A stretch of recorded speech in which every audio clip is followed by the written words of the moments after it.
Tom Ciskowski, what is it like at draft time for one of the rare times in your adult life to just get in the car with your wife and drive away? Well, I know you don't have to worry about all the scenarios that could be happening within the next, the last 48 hours and what's going to be happening, all the rumors but I've always felt like you've done the work, just glue into and stay focused and you'll be fine. But it's yeah, I miss a little bit of that rush, from the standpoint, but I certainly don't miss typing up the reports and staying up till midnight. So but it's always look forward to the draft. Tom Ciskowski was and really is a football lifer, a guy who was basically the Cowboys scouting. I don't know what your fancy title was. We don't care. Only one guy around here really cares about titles. What was your fancy title, Tom? Senior executive director, Okay. whatever that means. And from what I was sitting, you were the director of scouting. Yes, and then just kind of oversaw scouting for 5 or 6 years there. Okay. And then obviously an influence in personnel as well. Great Yeah, influence. Yeah. yes. Um, First of all, when you worked for the Joneses, and how long did you work for the Jones family? 27 years. Okay. There's only so much room for so many egos. And we talk a lot about how Will McClay, who's now in many ways in your seat, he's got to swallow his to make all the things work. You were in the exact same boat, right? Jim Yes.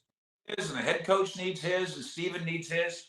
And so you're in the background. You're kind of Wizard of Ozy because you're behind the curtain pulling a bunch of levers.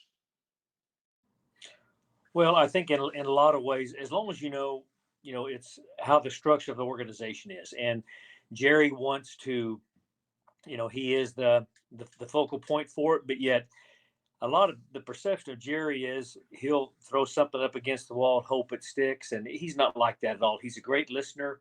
He listens to all the scouts and the directors and the head coach. So I'm not. I just love the process. I didn't. As long as we won, it didn't make any difference who was getting credit because I think people like yourself, if you had a great draft, people would know that someone orchestrated this as far as organizing it, and that was I was satisfied with that. It really, and I talk about the national media, but the local media has a problem with this too. Kyle Pitts is the story of the day as we speak here. Jerry made it clear at the Tuesday press conference, we're just not going there in terms of making a big trade for the Florida tight end. And all the national media guys don't believe him because they think, number one, they think Jerry unilaterally runs the drafts, which I'm going to have you speak to. And then number two, all he cares about is shiny baubles. And I'll have you speak to that too, Tom. Well, obviously, Jerry is a guy that gathers a lot of information. What I said earlier, it's a process involved. He just doesn't come into the room and say we're drafting this guy, and he listens. As far as the Pitts thing is concerned, every once in a while, if a team would say we just want to bail out of this pick, then you might be able to get it for cheap. I'll use that term, but I look at draft choices as currency. And if you would move from 10 to 4, you would have to give up a lot, including next year's 1. And I think Jerry is correct there. It would be great to acquire a player like this, but Jerry, who's responsible for the team, and I'm sure Will's overseeing the same thing, he's just not looking at acquiring a great player. He's looking at upgrading and maintaining a roster that can be competitive next fall. When you look back at your almost 30 years helping the Cowboys build rosters, what draft do you look back and go, boy, did we get it right that time? Well, I don't think there's any question about it. The Demarcus Ware draft, Spears, Ratliff, that was a Canty, Barber. That was a great draft for us. And things just we were going to convert from a 4-3, which we had done previously. Bill Parcells was the head coach, to a 3-4, and we weren't sure we would have enough draft picks to be able to convert and make that change, and it fell into place for us. And in fairness, the draft that you look back and go, what in the world was I and Weed thinking? Well, I think in 2000, the year that we did not have the first round pick and we traded back, and Jason Williams was our first pick from Southern Illinois, I believe. And but when you analyze that, I think a lot of teams have the philosophy: if you get a lot of picks, 13 picks, you'll get a few of those picks to stick, and you'll have an opportunity to have a good club. That was a draft that, in hindsight, but again, the voices were in the room. It was like there was a kind of an upper class, and then there was a lower class, if you will, but there wasn't a great middle class. And in hindsight, we should have maybe been pursuing opportunities to move up and to acquire maybe two players rather than to move down and acquire multiple players. And obviously, it didn't. That was not a great draft for us. Tom Ciskowski, longtime Cowboys scouting director with us here. Uh, I like to paint the picture of the way that Jerry general manages. There's one big positive to it. Let's go there first. This thing can be very streamlined. You guys, unlike other organizations, hey, we want to make a move. You guys don't have to call the owner, who might be in the south of France. The owner's already sitting right there. That's a positive, right? Yes. Okay.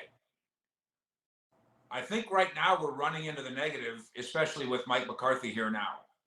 Is there's all these voices, and the scouting department might like this guy, one of the cornerbacks.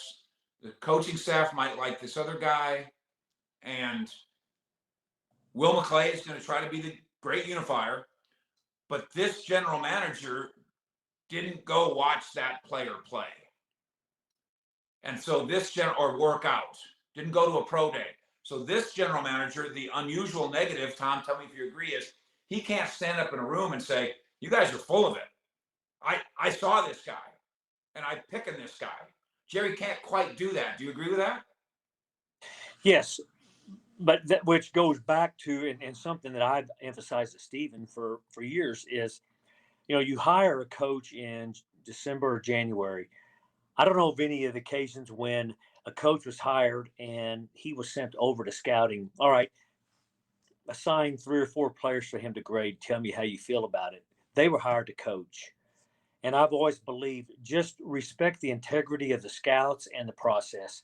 I want to know how the coach feels about a player, but if he's the lone wolf, if you will, and there's 5 or 6 other grades that see the player differently, you certainly want to stick with it. But our scouts aren't looking from year to year. I remember the years that I was an area scout. I would see a freshman. I said, this guy is going to be a big time player. You track him for 3 years. In some cases, the coach is only tracking for 3 months. And so I put a big emphasis on exposure. Who's got more exposure to the player? And in a lot of cases, the scout will win out. Okay, the way I like to say it is, guys, in your business, you've been scouting a guy for 15 months, and sometimes teams screw it up in 15 minutes running around the clock. Yes, same principle. Yes, and like I said earlier, respect the integrity of the process. It's not the last guy that speaks or pounds the table the hardest. You truly don't know how much he's graded the guy. But if you see an area scout, a regional scout, a cross checker, they've looked at probably up to about 20 games amongst the 3 of them. So that there's been a lot of exposure to that player. So and there's no guarantees to any of it. There's not a complete science. So, but I'm from the school that just weigh heavily on the guy that knows more about the player than not. Okay, and Tom Ciskowski, I want you to walk me through one more thing finally, and I'll let you get back to your vacation. The way the Cowboys work now,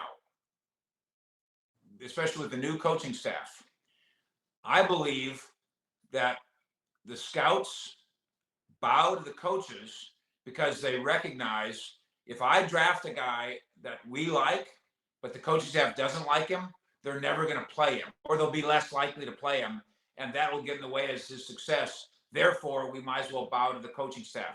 Do you think that's a reality, and do you think that's a problem? No, I respectfully disagree with that. Anytime that you've had a coaching change, and Dan he's working on the defensive side of the ball now. You're not trying to put the square peg in the round hole. you've graded the guys because a year ago in the fall, actually last fall, when the scouts were grading players, Mike Nolan was the coordinator. So they knew what Coach Nolan wanted.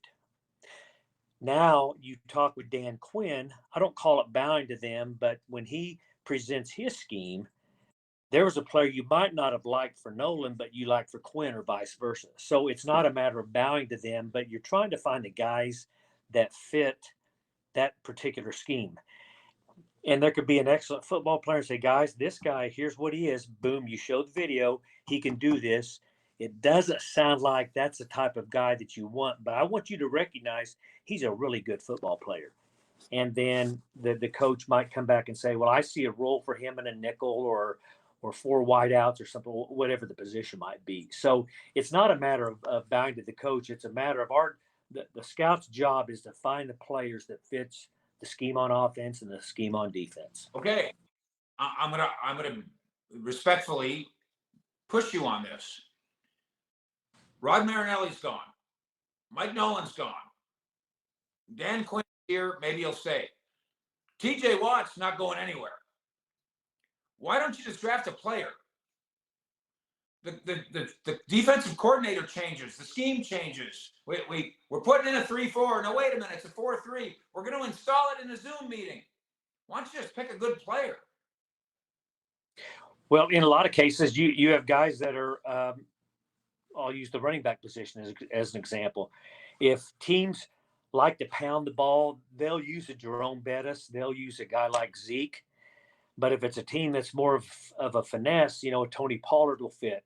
So to your point, I think there is a balance that I think the better coaches will see maybe he doesn't exactly fit my scheme, but I can tweak it enough that I'm not asking him to do something that he can't do. I'm going to utilize his skill set. But for the most part, the easiest, believe it or not, the easiest coaches that I've ever had to work with were Jimmy Johnson and Bill Parcells. Jimmy wanted speed. He wanted guys that produced. Bill wanted big players. You could be a heck of a college player at 5'10", and Bill respects him as a college football player, but he wanted corners over 6 foot. So really, coaches like the Parcells of the world and the Johnsons of the world make it very, very simple. This is what I want. If they don't fall in those in that criteria, in those within those guidelines, so be it. And it makes it a lot easier and a much more enjoyable when you saw how their philosophies, how the team unfolded. And you remember how fast we were with Jimmy's bunch on defense in the 90s. Tom Ciskowski helped build great Cowboys teams. Not a guy that ever said, give me credit. Not ever said, I got to be on the radio. Please interview in the newspaper. I'm not even sure you even wanted to do this damn thing, but I appreciate, Tom, that you're out with us. The Cowboy fan who really pays attention knows what you've accomplished here and appreciates it, and so do I, sir. Thank you.